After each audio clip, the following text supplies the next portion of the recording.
Hello everyone, this is the Final Bosman, and on today's episode we're taking a walk down memory lane. Let's get started. Well, the new guy needed a desk for his office, so we gave him yours. Hi everyone, welcome to the Final Bosman. Wait, what new guy?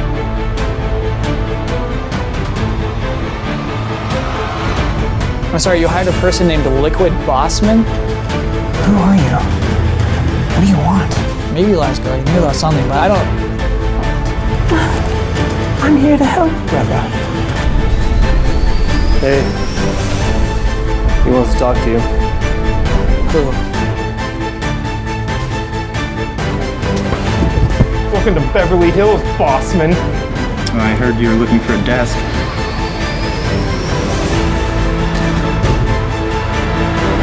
This is bigger than any of us could have imagined. Hang up the phone. Who are you? Are you talking to Joe Biden? Yes. Hang up the phone. How did you get this far? Everyone, at least just turned into a lizard.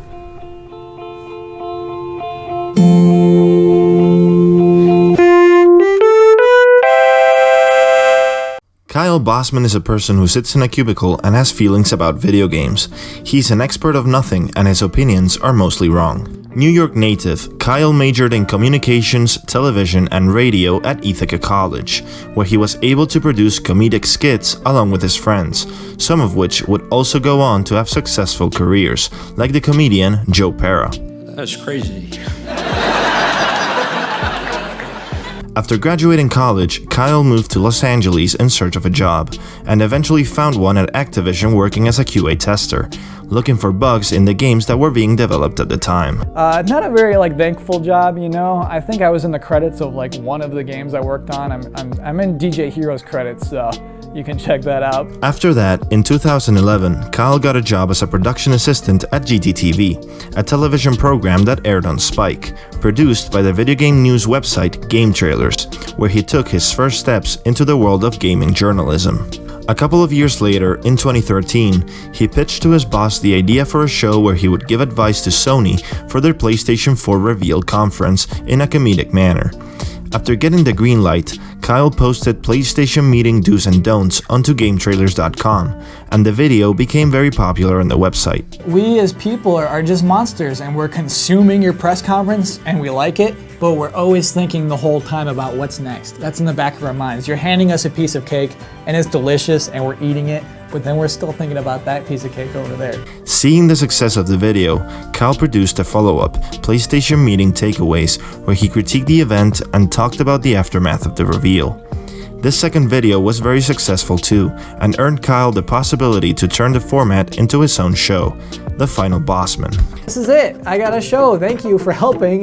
This is The Final Bosman. It's going to be me here every other week talking about things I care about in the world of video games. Airing at first every 2 weeks, the show would eventually become weekly, as Kyle quickly conquered Game Trailers fans with his unique perspective, personality, and sense of humor. Look at this pineapple. It hates its parents and it drives a school bus. During the show, Kyle commented and reflected on both the video game industry and individual video games, with each episode centering around a particular game or piece of news at the time, usually creating a list of takeaways or thoughts about them to structure the episodes. So this takeaway is actually a list. It is a list within a list. Oh God. Oh no.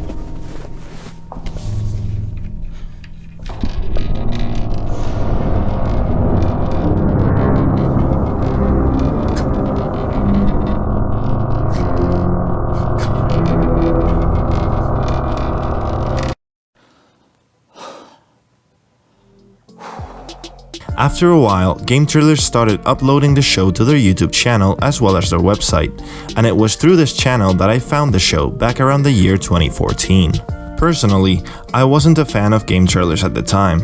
In fact, my first contact with the site was through the Final Bosman episode, Nobody Finishes Video Games, being recommended to me by the YouTube algorithm. After watching it, I was immediately hooked in, and went back to watch all the episodes up to that point. From then on, I religiously watched every episode weekly, until the show eventually ended with the closure of Game Trailers back in 2016. Even today, all these years later, I still find myself enjoying to watch those old episodes, and for that reason, I've decided to make this video, to share with you my love for the show, and recommend it if you haven't watched it. So, in honor of the show's format, here are my top 5 reasons why I love the Final Bosman. Let's go. Let's do it. Let's show them who we are. Let's go. Final Bosman, we can do it. Oh. Reason number 1, a unique perspective and sense of humor. Basically, the premise of the Final Bosman is just I sit behind a desk and talk about the things I care about. And that's honestly all I can promise. Shows talking about video games in front of a camera are nothing new today and were nothing new back in 2013. Great shows and channels like JonTron, Angry Video Game Nerd, Ego Raptor, or Angry Joe were already popular at the time, and Game Trailers itself had shows like Marcus Beer's Annoyed Gamer or Michael Pachter's Back Attack.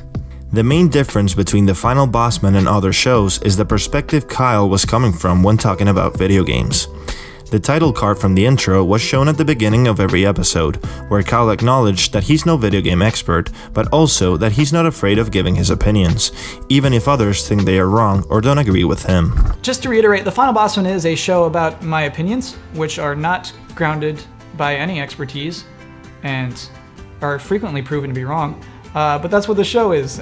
Since Kyle never claimed to be right about anything, the Final Bosman became a celebration of different opinions, and when discussing topics he would always try to understand every side implicated, even the ones he disagreed with. I get you. I don't not understand that, but understand that I think we're both wrong. I think we're all wrong. Every human's wrong. Although he was no stranger to trolling his audience, Kyle cared a lot about critiques and corrections of the Final Bosman, reading the comments and having a strong implementation of the viewers within the show. I wanted to say a really fun thing. Really good comments last week. Really a discussion, which was great and positive. In the second episode, Kyle made a list of rules for himself and asked the audience to call him out if he broke any of them. Every time he broke one of the rules, the first person to call him out would be given a place in the backdrop, being at first a brick, then a building, and finally a spot to look at the spaceship wallpaper from the last set the show was filmed in. Just Mike gets to join Matrix 8, Matrix with an 8, and everybody else on the wall. Kyle injected a great dose of humor and irony into the show, but instead of focusing on making fun of the game or people he was talking about, like other shows did, in the Final Bosman the butt of the joke was as much the topic at hand as it was Kyle himself, with hilarious self-deprecating and awkward humor being one of the show's biggest strengths. This guy has weird looking eyebrows. Kyle's charm and personality poured right through the seams of the show, for example with his little drawings to illustrate each point within his lists, or with him making weird analogies and going on tangents where he imagines strange situations that could be caused by the things he's talking about. About the Pokemon Bank. Pokemon Bank is this place where you can store your Pokemon, and the way they sold it is a developer talked about how she would be able to someday give her Charizard to her daughter. As if it's an heirloom, a Charizard. Hey, Kayla! Come upstairs, Kayla! What is it, Mama? Mama has a gift for you, Kayla. It's very important. What is it, Mama? It's a Swaylot. No, gross. I don't want this. Yes, you do. He's level 31. His name is On Fleek. It's very cute. You want this. No, Mom, I don't. Pokemon is old. I like electric guitar. No, you don't. You like my Pokemon. Take all my... No, Mom, I don't want them. I don't want this. I'm flying away. I'm leaving Japan. You take that back. Take that back. No. I've been living under your reign for too long. I threw out my Pokemon clothes. What? I did? Well, then you should get out. Okay, bye. Pew! So imagine that whole scenario. It's just asking for trouble. As time went on and Kyle became more comfortable with his show, he became less and less afraid to make his jokes more obtuse and at times extremely ironic. I thought this was a sophisticated program with mature themes. Hey, come on, buddy. I'm recording right now. We're doing this show. Don't you dance. Get out of here. During the show, Kyle would bend its format in order to mock the things he was criticizing, like making 2 different shows depending on the DLC you have. Hello everyone, this is the Final Bosman, and if you want some bonus features for today's episode, please tap your Bosmiibo onto the screen now. Or taking his name off the show, when Konami fired Kojima and his name didn't appear on the box of Metal Gear Solid 5. But there is perhaps no better example of this than the fantastic episode End the Riptide GP2 Controversy, in which Kyle pretends like a huge controversy is going on around the game that is actually totally unknown, in order to criticize the way journalists often talk about video games. I know it's cool to like Riptide GP2. I'm not gonna let that affect my love of the game. Right? I don't care if I'm bandwagoning it. I love this game. There, I said it. I love this game. Okay, that's how I feel about it. Despite the show being extremely goofy and lighthearted, Kyle still managed to give great insights and thoughtful conclusions about the topics he discussed, being able to get serious and have a heartfelt conversation about the things that he cared about, from a mature and open-minded perspective. And you know how it goes. When a person dies who you respect, the best you can do is just take that impact, however great or small, and just move forward with it, and just make that a part of you going forward. While other shows like Zero Punctuation or Jim Sterling were usually very cynical and pessimistic about the topics discussed, and although Kyle did have strong opinions and critiques about obnoxious industry practices such as buggy game releases or microtransactions, he always had an inspiring sense of hope for the future of video games. I'm trying to be positive, try not to be too cynical. In cases like this, cynicism is rewarded. It's like, oh, of course that game would get canceled. But living is about being excited for what may happen in the future. It was these moments of sincerity and down-to-earthness that truly conquered the hearts of the audience and made the show feel special. I guess I can just be honest now. I've never wanted to be a beacon of positivity. I am far too depressed for that. I'm happy to be positive sometimes, but I'm a human being, baby. I have layers.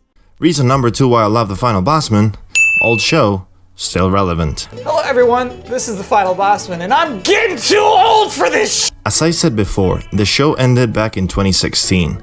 For other video game shows, this could mean that the topics discussed are no longer relevant today, but this isn't the case for the Final Bosman. Many episodes discuss general topics relating to video games, from what qualities make a game good, to how poorly implemented mechanics or microtransactions can ruin a video game. I mean, parts of your game that move slow intentionally to bother the person playing it, so that they will pay more money for it to go faster. All things that still affect the industry today. Some timeless episodes are spent sharing a personal story with a video game or console, like the episode PS4 A1 year anniversary, one of my personal favorites. I had to establish a plan. How am I going to buy a PlayStation 2? And I worked out a deal with my parents. I'm 14 years old, and I said, hey, I can save up half. Will you pay for the second half? And they said, yes, we will do that.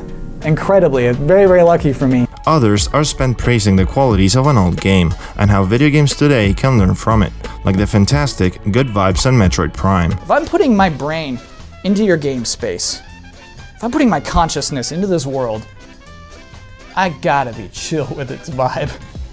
Or even talking about a franchise as a whole, like the Pokemon episode. This franchise is still the only thing that gets me to care about these stupid little data figures.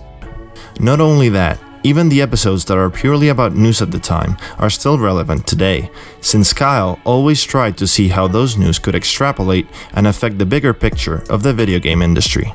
And so if we take a look at our Amazon ruining the video games industry threat chart, looks like we're gonna have to bump them down from high to elevated. So congratulations, Amazon. I'm a little less scared of you this week. For example, throughout the first season of the show, a looming presence is the launch of the 8th generation of consoles, PS4 and Xbox One, which was going to happen at the end of that year. It's very interesting to see the state of both Sony and Microsoft at the time, and the mistakes and successes they both had, especially now that the 9th generation is about to launch, and appreciate how they have both changed throughout these years. The Final Bosman serves as a sort of time capsule of what the video game industry looked like at that specific time, documenting events as important for the industry as the divorce between Kojima and Konami, or the reveal of the Final Fantasy VII Remake. Even though the Final Bosman has better and worse episodes like every other show, and news-focused episodes are probably the weakest, I still find it very interesting to rewatch them now that we know where those events have taken us. Also, many times throughout the show, Kyle made bets and predictions on different things about the industry and upcoming video games, and it's pretty funny to watch in hindsight what he got right. After all, Last Guardian will come out and it's going to fix all this. Don't worry about it. But especially what he got wrong. That's it. Let's lock them in. Those are my bets. If I get them all right, I'm changing my title to E3 Prophet. And if I get them all wrong, I'll change my name to Donkey Butt. Reason number 3, a contagious passion for video games.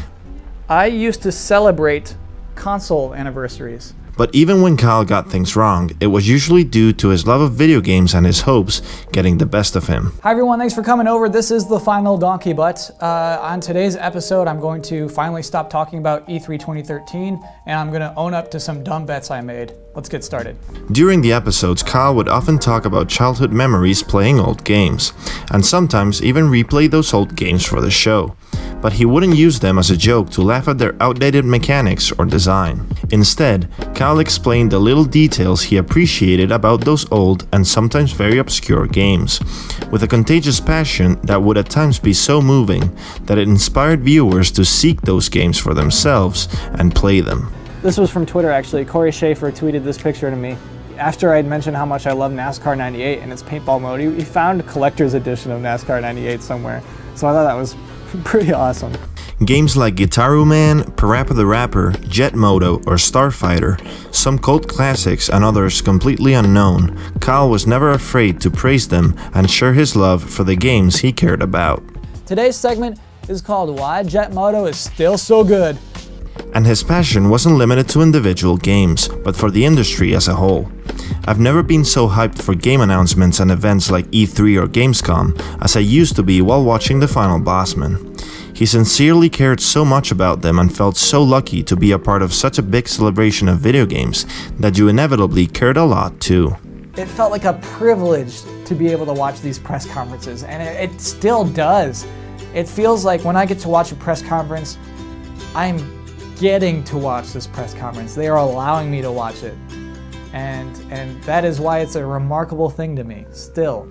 In the show, Kyle always remained true to himself and didn't care if other people thought the things he liked were bad, because his philosophy, and one that I personally subscribe to, was that it's okay to like things that aren't great, because your own worth is not determined by the things you like. And also, there are a lot of people who are scared to like something bad just because they think it will reflect poorly on themselves. This is so sad to me. Just the idea of things affecting identity. Things you like become who you are.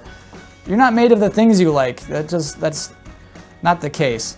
It's just as dumb to think you're cool for liking something universally praised like Breaking Bad or Game of Thrones, as it is to think less of someone for liking something generally rewarded as of less quality, like the Final Bosman. And stop watching Final Bosman, that show is garbage! It's garbage! Reason number 4, lore, baby. What's crazy about it? Says iPhone 11 on the back. Whoa, iPhone 11? Yeah, look at that. iPhone 11. We're not even supposed to have that technology yet. It's like crazy future tech, right? What a cool world we live in. So by now you have a pretty good idea of what the Final Bosman is. Again, it's a dude in a suit that sits at a desk and has feelings about video games. But what if I told you that that isn't everything there is to see? Does that not make your butt clench in horror? If you're a fan of the show, you already know about this, and you've been getting peeks at it throughout this video. In every episode, after Kyle ends his monologue and waves goodbye to the audience, there's always a bit of video left. Well, adjust your seatbelt, because you're about to enter the bonus bits. Are you M&Ms? What? Are you a bag of M&Ms? No. Well, I'm gonna cut you open. Find out.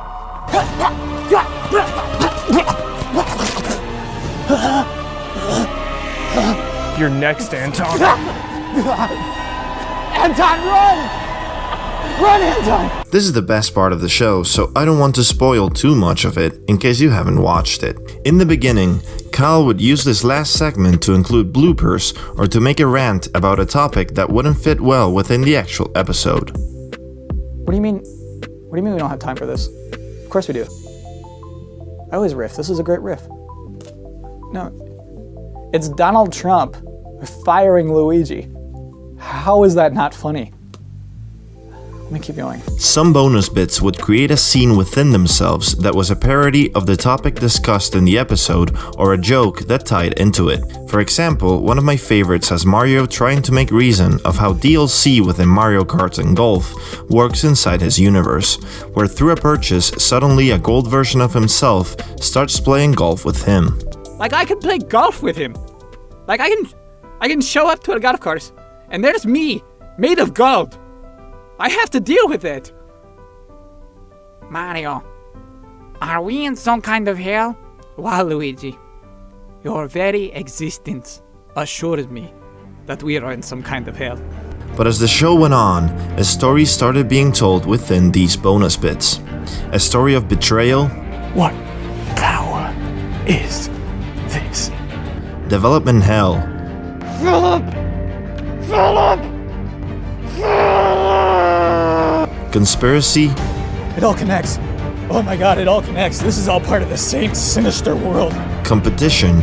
As always, a big shout down to Kyle Bosman of the Final Bosman. Overcoming adversity. And they'll remember our names. The greatest band of all time. The Content Experience. Heartbreak. None of that matters.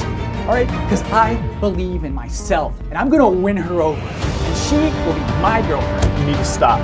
And sometimes, pure evil. I will find some people in New England who want you dead. And they will slaughter you. What you do to children is reprehensible. A story that transcended nationalities. Hallo, willkommen zu Game Trailers of Deutschland. Ich heiße Schlofer. Today we have the international news. And even time. That is why I created this time machine. The plan is simple. I will go back in time and I will tell myself how important the bonus bits are. It's the only way. The story of the Final Bosman. What was I talking about? Probably something about Pokemon. All right, everybody, see you next week. And finally, reason number 5 why I love the Final Bosman is the legacy of the show. I'm just a dumb guy with a dumb show on the dumb internet. Although the Final Bosman was never an immensely popular show, it did have a lot of influence within its sphere. The success of the Final Bosman marked the start of the transition of game trailers from video game news and reviews related content to a focus on personality-driven shows. Some shows were born as spin-offs of the Final Bosman, like First 15 or the betting specials. Rock, paper, scissors, shoot. And others were an idea Kyle expressed during the Final Bosman, like having a weekly news podcast in the form of GT Time, This website needs a podcast so bad. with Kyle himself as a moderator. Hello everyone, it's GT time and I'm your moderator Kyle Bosman, and joining us as always is our uniquely talented and knowledgeable panel. Not Funny GT consisted of video game-related comedic skits. Xbox 360 controller? What are you doing here? Huber Hype was Michael Huber's take on the video game discussion format. Hey everyone, on today's episode of Huber Hype, it's time to power up! And my personal favorite, Mandatory Update, co-produced by Kyle, had Elise Willems and Ian Hink as newscasters making bad puns about gaming headlines, and also ended up having a storyline of its own. Now here's what we're gonna do.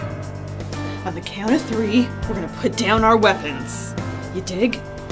1, 2, 3. Hey everybody! Great news!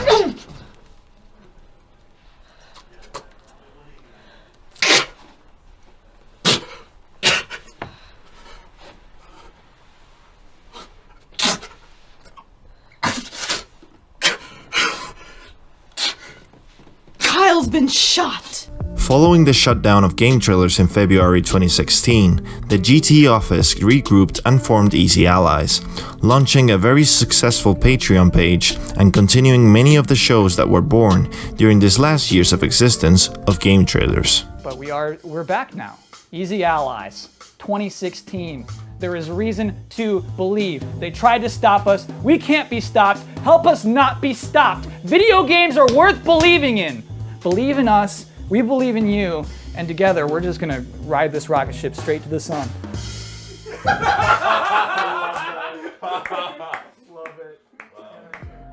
The only show that wouldn't have a spiritual successor at Easy Allies ended up being the Final Bosman, since Kyle wanted to focus on other aspects within the company, with his main responsibility being hosting the Easy Allies podcast. Hello everyone, this is the Easy Allies podcast. I'm your moderator, Kyle Bosman.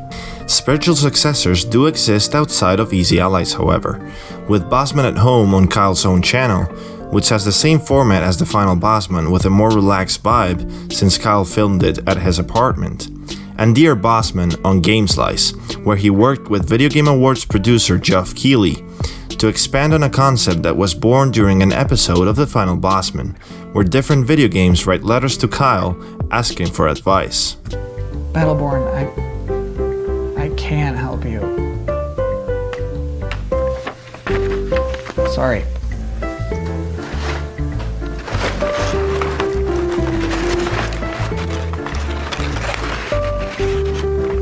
A lot of these are from Battleborn.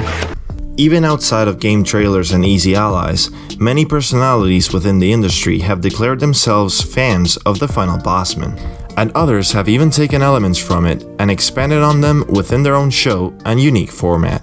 It's theater, baby. For a while, Kyle continued contributing to Easy Allies shows and streams with his unique ideas and personality, but his biggest piece of work wouldn't come until a couple of years later, in 2018, with the release of Boxspeak. Boxspeak, Boxspeak, written at any cost. Boxspeak, Boxspeak, think outside the box. Boxspeak takes the concept of the Final Bosman's bonus bits and expands it into its own independent show. A parody of franchises like Pokemon and Yu-Gi-Oh!, Boxspeak has Kyle's drawings animated as paper puppets fighting to become world champions of a game everyone is obsessed with. Boxspeak has a unique charm and way higher production value than anything on the Final Bosman, so it's a no-brainer recommendation for anyone who enjoyed the show.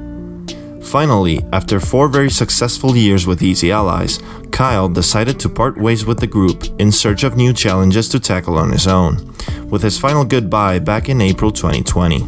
That was too actually sad. I gotta go.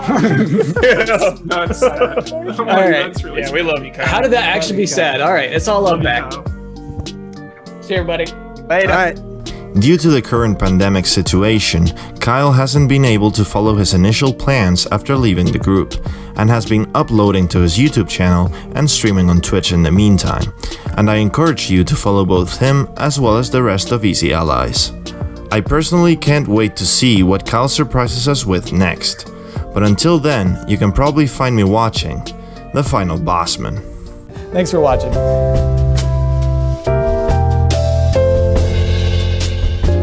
We're gonna go black, you're gonna hear music, and I'm gonna basically, I don't even know the videos too well this week, but I'll try to describe them, and then that'll be what we do going forward every week.